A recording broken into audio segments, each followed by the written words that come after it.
Mahkamah Konstitusi mengeluarkan putusan terkait gugatan Undang-Undang Cipta Kerja yang dilakukan oleh Serikat Pekerja.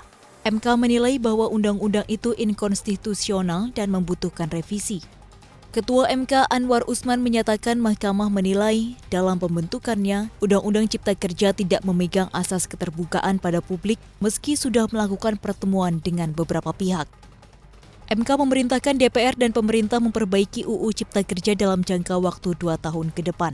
Mahkamah menyatakan, seluruh pasal yang terdapat dalam Undang-Undang Cipta Kerja tetap berlaku sampai perbaikan dilakukan. Namun Anwar menyebut Mahkamah meminta penangguhan segala tindakan kebijakan yang bersifat strategis dan berdampak luas dari UU Cipta Kerja.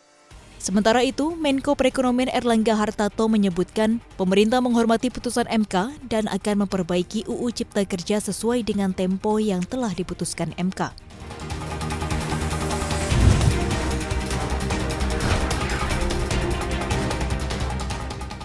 Menteri Keuangan Sri Mulyani mengingatkan, tahun depan ada risiko besar yang bisa dihadapi banyak negara jika kebijakan penghentian stimulus atau exit policy tidak dilakukan secara perlahan-lahan. Menurut Sri Mulyani, secara historis, exit policy yang tidak terkoordinasi bisa menimbulkan tekanan dan bahkan memicu krisis ekonomi di negara lainnya. Negara yang paling rentan terkena ialah negara yang tidak siap dan fondasinya lemah, seperti negara yang memiliki defisit neraca perdagangan atau defisit neraca pembayaran, hingga negara yang kekuatan sistem keuangan yang lemah. Kemampuan perbankan menjaga permodalan pun dapat menjadi hal yang penting di saat Bank Sentral melakukan exit policy. Untuk itu, Sri Mulyani menegaskan, seluruh negara termasuk dalam forum G20 untuk berkoordinasi terkait rencana exit policy demi mengurangi dampak sistemik terhadap ekonomi.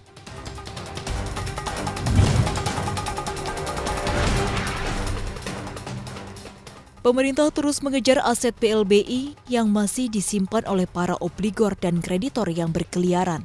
Pemerintah mengerahkan segala cara untuk mengambil hak tagih negara. Ketua Pengarah Satgas PLBI, Mahfud MD menyatakan sejumlah tahapan telah dilalui dan ditemui dalam proses pengambil alihan aset. Mahfud menyebut obligor dan kreditor yang kooperatif dibuka kesempatan untuk menghitung ulang utangnya.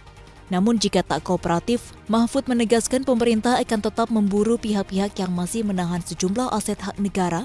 Mahfud menyebut pemerintah telah menyiapkan instrumen hukum untuk melakukan penagihan.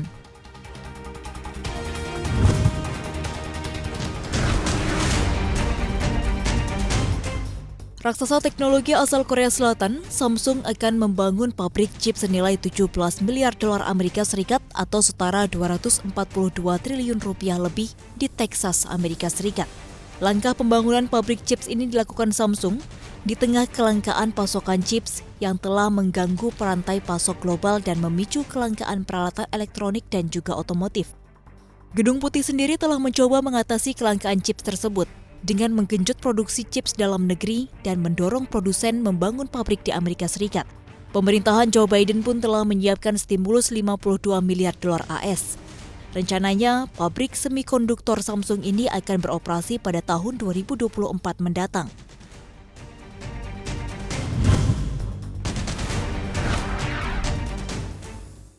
Sempat berbaikan dengan Presiden China Xi Jinping, Presiden Amerika Serikat Joe Biden kembali menyerang perusahaan asal China.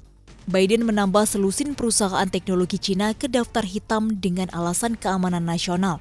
8 diantaranya merupakan perusahaan teknologi asal China yang diduga berafiliasi dalam membantu upaya militer China memperoleh informasi-informasi sensitif terkait Amerika Serikat. Departemen Perdagangan Amerika Serikat juga mendaftarkan 16 perusahaan dan individu lainnya yang beroperasi di China dan Pakistan yang terkait dengan program rudal nuklir dan balistik. Secara keseluruhan, pemerintahan Biden sudah menambahkan 27 perusahaan ke daftar hitam yang berlokasi di China, Pakistan, Rusia, Jepang, dan Singapura. Menteri Perdagangan Amerika Serikat Gina Raymond menyatakan perdagangan global harus mendukung perdamaian bukan risiko keamanan nasional.